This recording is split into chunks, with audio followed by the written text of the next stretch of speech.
Good morning, Doctor. How are you doing today? I am wonderful. And yourself? Fantastic. Very excited to talk with you because I think it all starts with boys when they're just itty-bitty guys who find out that things can go pop, which leads to a boom. This book is, I'm so attracted to it because you really take us behind that yellow label.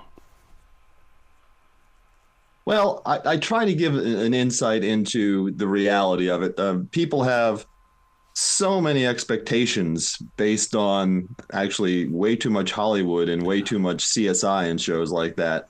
So I try to bring some humanity, reality, a little history, and a little science into it. That kind of was the goal. You know, that's so interesting that you talk about how CSI and all that have, because in my notes here, I say that the average person is a graduate from the University of NBC and ABC when it comes to forensics. Yeah, you are not far wrong in that. I mean, most people get their reality, especially in an area like this that is not as common from watching the Hollywoodization of the actual events, which have to be made overly dramatic for the very purposes of, display on a television or a movie screen. And the reality is not nearly as visually appealing. Let's put it that way. Yeah. The book we're talking about is The Bomb Doctor. I think what's really fascinating about this is that you are proving to each and every one of us, it doesn't end when things go boom, that you physically have got to do the science behind it and to really dig in and get answers. Yeah, you're right. My team and the people I've been so very fortunate to work with, after things go boom is when we get busy. Yes. We send teams in, we collect, and it's a cascade of teams. We have a team that goes out and collects. We have a team of agents that investigate. We have a team of scientists that when the evidence comes back in the lab, we do an analysis, we write reports. We work with prosecutors, and then we go all the way to court. So we live with the evidence from the time the event occurs all the way through it running through our legal system, which by necessity is not the fastest process in the world. I don't know how you do it mentally because, you've got to have patience. Is this that black belt inside of you, walking that black belt path that makes you so patient at what you do? I don't know as if my colleagues would call me patient, quite frankly. Really? But you have to be very focused and driven, and there is a measure of stubbornness. And I tell people, getting a PhD is not really about being smart so much as it's being stubborn and just sticking to something. So if you have that stick-to-itiveness, you have basically kind of a part of a personality trait that you need to move forward in this field. In a very weird way, I think this time, because our lives right now are surrounded by a lot of bombs and explosions. And we don't understand it, but we see the destruction. We need to learn how to understand the situation here. And this book opens that door. Well, thank you. That's part of what I wanted to do. And also, to let people know that they're not powerless in here, that the entire public plays a part in prevention of these acts, in just understanding that they're warning signs and indicators. And if something seems a little squirrely, that it probably behoove you to let someone know. We're all responsible for our safety. The FBI, your local law enforcement, we're not always the first on scene, and we're certainly not the first ones to see indicators. So it's a matter of empowering people. One of the things that makes you feel scared in some situations or nervous about living in a society with violence is a feeling of powerlessness. And we're not powerless. We have, as a society, the chance to observe and to protect each other. I got to be honest with you. I wish that they would outlaw backpacks. I'm tired of people carrying these backpacks and then setting them on the floor, because when they set them on the floor, as far as I'm concerned, there's something inside that backpack. Yeah, see, now you're living in my world. Oh. That paranoia, whenever I'm looking around and seeing abandoned bags. That's why a lot of places have gone to see-through backpacks, quite frankly, for that very reason. Wow. Why are there so many myths? Is it because of Hollywood, or is it that our imagination is getting away with itself? That's a good question. I think Hollywood feeds it, and I think it's you can't be an expert in everything. And so no one really understands the science. I didn't understand the science when I got my PhD. I was a chemist. I stumbled into this field. I didn't understand the science until I started digging into it. And so it's a matter of, you have to seek out knowledge and you have to educate yourself in particular areas. If all you do is watch CSI or, shows like that, then you're getting a kernel of truth with a whole big wad of make-believe surrounding it. So one of the things I always do is I read history books, I read science books. I just find it fascinating, educating yourself on what the true reality is. Are you looking for the needle in a haystack? Sometimes. Really? Sometimes I am. Other times, the truth or the reality is so obvious that it doesn't take long at all to figure out what happened. When you read the book, the collar bomb case took 7 years to kind of come to fruition. I've had other simpler cases that within a day that we figured out. So, it's like any other event. Some of them are very basic and some of them are really complex. Wow. When you go in to do a study with the FBI and the bombings that they have to deal with, and then to put this in a book, do you have to go through their editors as well? Yes, it's very important. Yep. I cleared this book through many hurdles, because one of the things I wanted to be very sure of is that I was not compromising us in any fashion, any way, any form. And so I ran it through a technical review with other experts in the field. I ran it through our records folks to make sure that everything there was copacetic. So it goes through a long and lengthy review process, as it should. Yeah. I don't know how you mix up with people in the way that, people are very loose with their tongues these days. And, verbally they'll say things like, oh, man, I wish I could just blow this thing up. I don't know how you deal with things like that, because the way they act and react and really don't mean it. They say things that would just get underneath my skin. Yeah. And you have to give humanity its due in that regard. Yeah.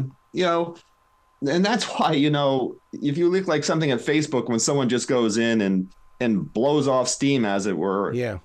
No one's monitoring Facebook except, the people who are following you. And it's neighbors or friends and other folks who are seeing that and saying, Bob's just angry today. And there's other people who say, this dude scares me and his posts scare me even more. Those are the ones that really should tell someone about. So, it's people who know the individuals, people who've experienced with them, that really have the best way of discerning whether they're a threat to themselves and others. Being a part of that Mythbusters legacy, the thing is that they made it fun, but you also educated us as to, no, it looks cool, but it's very dangerous. Yeah, I really love the Mythbusters. When my boys were young, I used to watch it with them all the time. It's kind of funny. Because when I got to do, I work with some of the bomb techs who work with them. And when I got to do the one episode and be an advisor, my only stipulation was I wanted to be on the credits just so I could show my kids to give some gravitas. So in this day of AI technology, how are explosives changing? AI technology, it's a mechanism to make accruing knowledge easier. So every step in technology has basically taken knowledge and distilled it and made it available to a wider group of people. So, the printing press did the same thing. It broadened our ability to communicate with each other. All AI is doing now is being the librarian for you. It's going out there, it's hunting down information, it's packaging it in nice, digestible fashion and feeding it back. So it's not that the information's not there. It's just that the barrier to getting to it has been decreased. In reading the book, the one thing that I thought, oh, wow, he's there for the beginning, the middle, and the end. And then I changed that word end because it's a continuation. Because how something blows up today could be the beginning steps of something that blows up tomorrow. Yeah, and I appreciate you saying that, the beginning, the middle, and the end, because I really did want to do that for an event and for my career.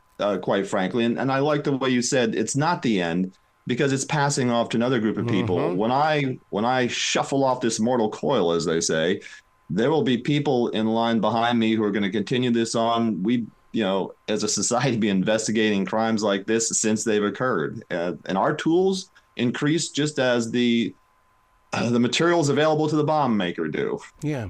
One of the things that to this day I still don't understand, and maybe I don't need to understand, but I mean, when the Boston bombing happened, pressure cooking bombs. Well, I had never ever heard of that term before.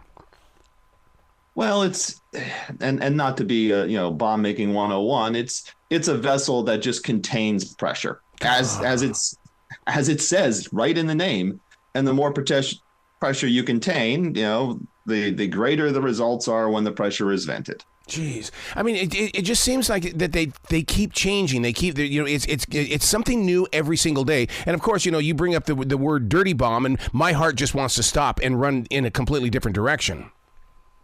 Yeah, and we have a whole raft of people who do with the chem, the bio, the rad, the nuke. That's not my gig, happily.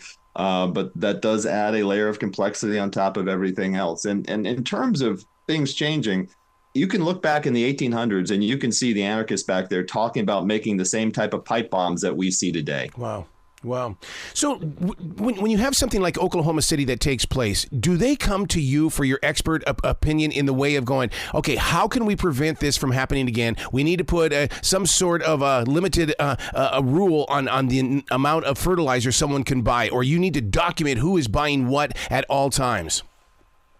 Well, you got to realize that the United States government and the responsibility for preventing these horrific acts is really distributed across a whole host of agencies, and everyone engaged in this fight knows each other. And so after some horrific event does occur, there is communication between all the different government agencies who have this bit of the pie, that bit of the pie, and how we can better work together, how we can address any vulnerabilities that we see.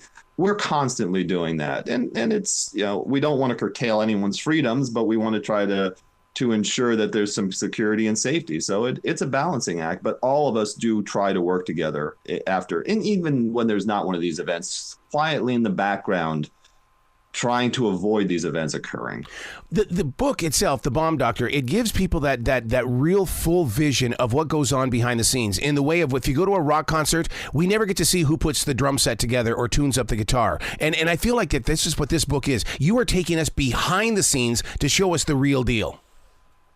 And that's what I was trying to do. And I was also trying to, in part, is that these are human stories. Yes, and I think that gets lost. And every single one of these bombings has a story that'll break your heart, has a side story that's just hilarious. It's humans. Humans are doing this from the very beginning to the very end.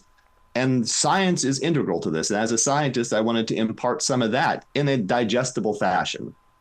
In a very special way. Do you hope that this book inspires someone to become a bomb detective? I hope it inspires someone to do something within the sciences, or if nothing else, to read and study further in this area, to educate themselves in the history, and just to follow that path wherever it may lead. Wow. What did you learn from doing this? Because once you put it on paper, dude, I mean, your soul is wide open now to learn new tricks. What I learned from doing this is I'm glad I'm not an author for a living.